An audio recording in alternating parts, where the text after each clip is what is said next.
ಕಿತ್ತಂಡೂರು ವೆಂಕಟರಾಮ್ರವರ ಸಾರಥ್ಯದಲ್ಲಿ ನಡೆಯುತ್ತಿರುವ punch TV Kannada ನ್ಯೂಸ್ಗೆ ಸ್ವಾಗತ. 5 ವರ್ಷದಿಂದ ನೀವು ಬಂದಿದ್ರಿ. ಆ ಫೋಟೋದ ಎಲ್ಲ ಸ್ನೇಹಿತರೆಲ್ಲ ಬಂದು ತೋರಿಸಿ ನನ್ನ ಕರೆದ ಮೇಲೆ ನಿಮ್ ಮೂಲಾರಕ್ಕೆ ನಿಮ್ ಜೈಕಾರಕ್ಕೆ ಯಾವುದಕ್ಕೂ ಬರಲಿಲ್ಲ. ನಿಮ್ಮ ಪ್ರೀತಿ ಬಂದಿದ್ದೀನಿ, ನಿಮ್ ವಿಶ್ವಾಸಕ್ಕೆ ಬಂದಿದ್ದೀನಿ.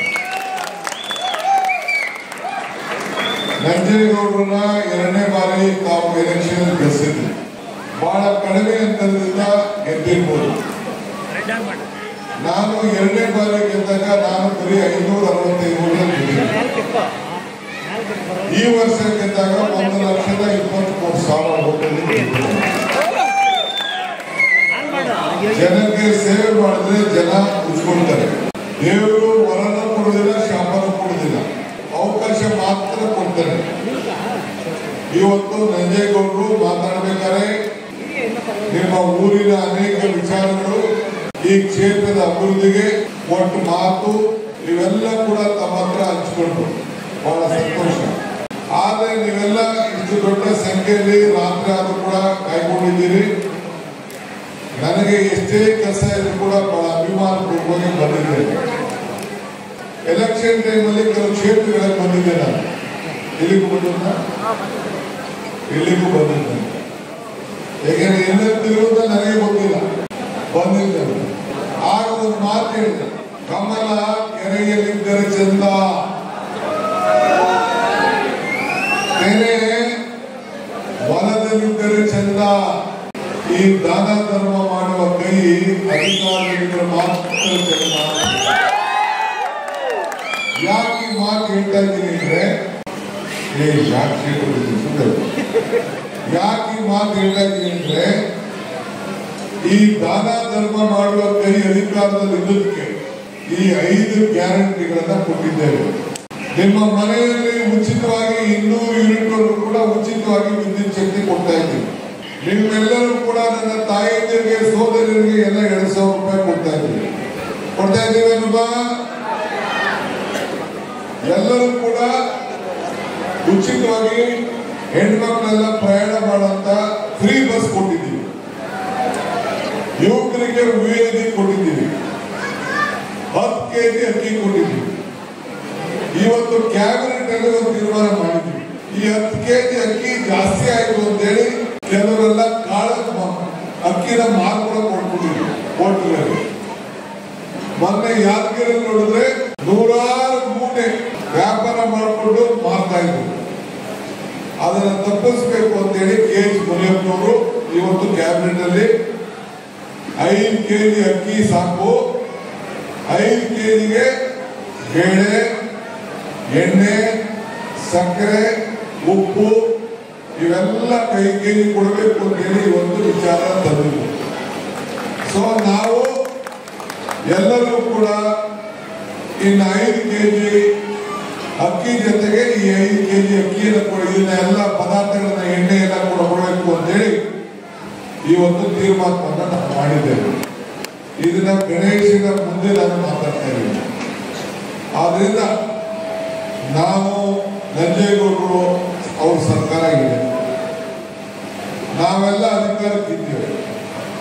ನಾನು ಇವತ್ತು ಯಾಕೆ ಬಂದಿದ್ದೀನಿ, ನಂಜೇಗೌಡರ ಕೈಯನ್ನ ಬಲಪಡಿಸಲಿಕ್ಕೆ, ನೀವೆಲ್ಲ ಅವರ ಜೊತೆ ಇರಬೇಕು ಅಂತ ಹೇಳಲಿಕ್ಕೆ ನಾನು ಬಂದಿದ್ದೇನೆ. ಮೊನ್ನೆ ಕೋರ್ಟ್ ಅಲ್ಲಿ ಮರು ಎಣಿಕೆ ಮಾಡಬೇಕು ಅಂತ ಆರ್ಡರ್ ಮಾಡಬೇಕಾಗಿತ್ತು ಲೆಕ್ಕ. ಅವರು ಏನೋ ಒಂದು ಆದೇಶ ಮಾಡಿದ್ದಾರೆ, ನೀವು ಚಿಂತೆ ಮಾಡೋದು ಬೇಡ, ಯಾವ ಕಾರಣಕ್ಕೂ ಅವರ ಶಾಸಕ ಸ್ಥಾನ ರದ್ದಾಗಲಿಕ್ಕೆ ಸಾಧ್ಯ ಇಲ್ಲ.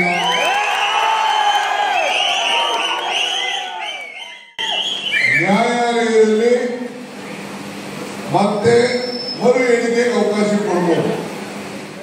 ನನ್ನ ಸ್ನೇಹಿತ ಧ್ರುವನಾರಾಯಣ ಅಂತ ಒಬ್ಬ ಇದ್ದ, ಈಗಿಲ್ಲ, ಚಾಮರಾಜನಗರದ MP, ಒಂದೇ ಓಟಲ್ಲಿ MLA ಗೆದ್ದಿತ್ತು ಸತತವಾಗಿ. ಆಮೇಲೆ ಎಲೆಕ್ಷನ್ ನಾನೇ ಹಾಕಿಸ್ತೆ ಅವ್ರು ಕೇಳಿ, ಅವ್ರ ವಿರೋಧ ಪಾರ್ಟಿಗಳೆಲ್ಲ ಹಾಕಿದ್ರು. ರೀಕೌಂಟ್ ಮಾಡಿದ್ರು ಏನು ಮಾಡಕ್ ಆಗ್ತಿಲ್ಲ. ಇಲ್ಲೂ ಕೂಡ ಆ ರೀತಿ ಏನು ಹೆಚ್ಚು ಕಡಿಮೆ ಮಾಡಕ್ ಆಗುದಿಲ್ಲ, ಎಲ್ಲ ಪಟ್ಟಣದಲ್ಲಿ ನಡೆದಿತ್ತು. ಎಲ್ಲ ಪೋಸ್ಟಲ್ ಬ್ಯಾಲೆಟ್ ಲೆಕ್ಕ ಹಾಕಿರ್ತದೆ. ಯಾವ ಕಾರಣಕ್ಕೂ ಏನು ಆಗುವುದಿಲ್ಲ. ನಿಮ್ಮ ಫಲ ಇದ ಮೇಲೆ, ನಿಮ್ಮ ಆಶೀರ್ವಾದ ಮೇಲೆ ಏನು ಆಗಲಿಕ್ಕೆ ಸಾಧ್ಯ ಇಲ್ಲ. ಆ ವಿಶ್ವಾಸ ನನಗಿದೆ. ಆದ್ರೆ ಅವರು ಜನಸೇವೆಯನ್ನ ಮಾಡ್ತಾ ಇದ್ದಾರೆ. ಸಮಸ್ಯೆಗಳಿರ್ತದೆ, ಭಿನ್ನಾಭಿಪ್ರಾಯಗಳಿರ್ತದೆ, ಅಧಿಕಾರ ಬಂದಾಗ ವೈರಿಗಳಾಗ್ತಾರೆ, ಅಸೂಯೆ ಬರ್ತದೆ. ನೀವು ತಲೆ ಕೆಡಿಸ್ಕೊಂಡು ಹೋಗ್ಬೇಡಿ. ನಿಮ್ಗೆ ಯಾರು ಸೇವೆ ಮಾಡ್ತಾರೆ, ನಿಮ್ಗೆ ಯಾರು ಋಣ ತೀರಿಸ್ತಾ ಇದ್ದಾರೆ, ಯಾವ ಸರ್ಕಾರ ಇಂಥ ಬಾಕಿಗಳನ್ನ ಕೊಟ್ಟಿದೆ, ಇದನ್ನ ನೀವು ತಲೆಯಲ್ಲಿ ಇಟ್ಕೋಬೇಕು. ಈಗ ನಾವು ಎತ್ತಿನೊಳೆ ಯೋಜನೆ ನಿಮ್ಮವರೆಗೂ ನೀರು ತರಬೇಕು ಅಂತ ತೀರ್ಮಾನ ಮಾಡಿದ್ದೇವೆ. ಕೆಲಸ ನಡೀತಾ ಇತ್ತು. ದಳದವರು ಆಗುದಿಲ್ಲ ಅಂತ ಹೇಳಿದ್ರು, ಬಿಜೆಪಿಯವರು ಆಗುದಿಲ್ಲ ಅಂತ ಹೇಳಿದ್ರು. ನೀರನ್ನ ಈಚೆ ತಂದಿದ್ದೀವಿ. ಈಗಾಗಲೇ ಪೈಪ್ ಕೆಲಸ ಕೂಡ ನಡೀತಾ ಇದೆ. ನಮ್ಮ ಕೋಲಾರ ಮತ್ತು ಚಿಕ್ಕಬಳ್ಳಾಪುರದವರಿಗೆ ಮಾತ್ರ ನೀರಿನ ಬೆಲೆ ಗೊತ್ತಿದೆ. ಇವತ್ತು ಕೋಲಾರಿಗೆ ಬೆಂಗಳೂರಿನ ಕೊಚ್ಚೆ ನೀರನ್ನ ಟ್ರೀಟ್ ಮಾಡಿ ಕೊಡ್ತಾ ಇದ್ದಾಗ ಇವತ್ತು ಎಲ್ಲ ಅಂತರ್ಜಲ ಇವತ್ತು ಹೆಚ್ಚಿದೆ. ಬೇಕಾದಷ್ಟು ಟೀಕೆ ಮಾಡ್ಬೋದು. ಟೀಕೆಗಳು ಸಾಯ್ತವೆ, ಕೆಲಸಗಳು ಉಳಿತವೆ. ಇದನ್ನ ಗಮನದಲ್ಲಿ ಇಟ್ಕೊಳ್ಬೇಕು. ಇವತ್ತು ಶಾಸಕರಂತ ನಂಜೇಗೌಡರು ಇದ್ಯಾವುದೋ ಒಂದು ಮುಂದೆ ಮಾತು ಕೊಟ್ಟ ವಿಚಾರ ಹೇಳಿದ್ರು. ಇದು ಒಂದೇ ಅಲ್ಲ, ಈಗ 2,000 ಕೋಟಿ ರೂಪಾಯಿನ ಕೆಲಸಗಳನ್ನ ಈಗಾಗಲೇ ಅವರು ಮಾಡಿದ್ದಾರೆ. ಮುಂಜೂರಾತಿಯನ್ನು ತಂದಿದ್ದಾರೆ. ಪ್ರತಿ ಸಂದರ್ಭದಲ್ಲೂ ಈ ಕ್ಷೇತ್ರದ ಅಭಿವೃದ್ಧಿಗೆ ಅನುಕೂಲ ದುಡಿತಾ ಇದ್ದಾರೆ. ಇವತ್ತು ಮಾಧವ್ ನಾಗರಾಜ್ ಅವರು ಕೂಡ ಅವರೆಲ್ಲ ಒಟ್ಟಿಗೆ ರಾಜಕಾರಣ ಮಾಡ್ಕೊಂಡು ಬಂದವರು. ಅವರು ಕೂಡ ಅವರ ಕೈಯಿಂದ ಬಲಪಡಿಸಲಿಕ್ಕೆ ಅವರಿದ್ದಾರೆ. ಇವತ್ತು ನೀವೆಲ್ಲ ಸೇರಿ ಒಗ್ಗಟ್ಟಿನಿಂದ ಕೆಲಸ ಮಾಡಬೇಕು. ಇವತ್ತು ಗಣೇಶನ ಹಬ್ಬ, ಗಣೇಶನ ಆಶೀರ್ವಾದಕ್ಕೆ ಬಹಳ ಸಂತೋಷದಿಂದ ತಾವೆಲ್ಲ ಇಲ್ಲಿ ಸೇರಿದ್ದೀರಿ. ನನಗೂ ಆ ದೇವರ ದರ್ಶನವನ್ನು ಕೂಡ ಮಾಡಿಸ್ಬಿಟ್ಟಿದ್ದೀವಿ. ಇವತ್ತು ನಿಮ್ಮೆಲ್ಲರೂ ಕೂಡ ಮಳೆ ಕೂಡ ಬರ್ತಾ ಇದೆ. ಒಳ್ಳೆ ಶುಭ ಶಬ್ದ. ಈ ದೇವರು ಗಣೇಶ ನಿಮ್ಮೆಲ್ಲ ವಿಘ್ನಗಳನ್ನ ನಿವಾರಣೆ ಮಾಡಿ ನಿಮ್ಮ ಬದುಕಿನಲ್ಲಿ ಯಾವಾಗ ಕೂಡ ವಿಜಯವನ್ನ ಕೊಡಲಿ ಅಂತ ಹೇಳಿ ಆ ಭಗವಂತನಲ್ಲಿ ನಾನು ಪ್ರಾರ್ಥನೆ ಮಾಡ್ಕೊಳ್ತಾ ಇದ್ದೇನೆ.